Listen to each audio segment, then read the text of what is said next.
ગુજરાતના વિકાસ રૂપે ગુજરાત યુનિવર્સિટીમાં ઘણા નવા સિલેબસ સ્ટાર્ટ થયેલા છે, જેમ કે એનિમેશન છે, મોબાઈલ એપ્લિકેશન છે, જે ઇન્ટરનેશનલ લેવલના સિલેબસ છે, જેના લીધે ગુજરાતના વિદ્યાર્થીઓને ઇન્ટરનેશનલ લેવલનું શિક્ષણ ગુજરાતમાં જ ઉપલબ્ધ થઈ રહ્યું છે.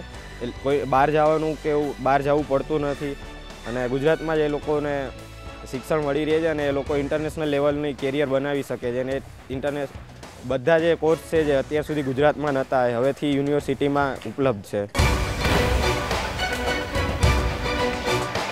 મોદી સરકારે કરી બતાવ્યું છે કે નારાયણ મૂર્તિને આઈ ક્રિએટના ચેરમેન બનાવે છે અને તે મોટાના મોટા એન્ટરપ્રિનર આપણે ડેવલપ કરશે અને એ લોકો ગુજરાતમાં મોટા ભાગની જોબ પ્રોવાઈડ કરશે. સો આના પરથી કહી શકીએ કે છેલ્લા 10 વર્ષમાં ગુજરાતમાં ઘણું ડેવલપ થયું છે. એ જ જો અને જો આ ગુજરાત જે રીતે ડેવલપ થઈ રહ્યું છે અને ઇન્ડિયામાં એ જ પ્રકારના બધા સ્ટેટ એ જ લેવલે ડેવલપ થાય તો ઇન્ડિયા પાછળના 10 વર્ષમાં ઇન્ડિયા બધા કન્ટ્રી કરતાં ઘણું આગળ નીકળી જશે. સો આપણે આશા રાખીએ કે બીજેપી ગવર્મેન્ટ આ વખતે બી બીજેપી ગવર્મેન્ટ જીતે અને we can achieve the same level of growth rate.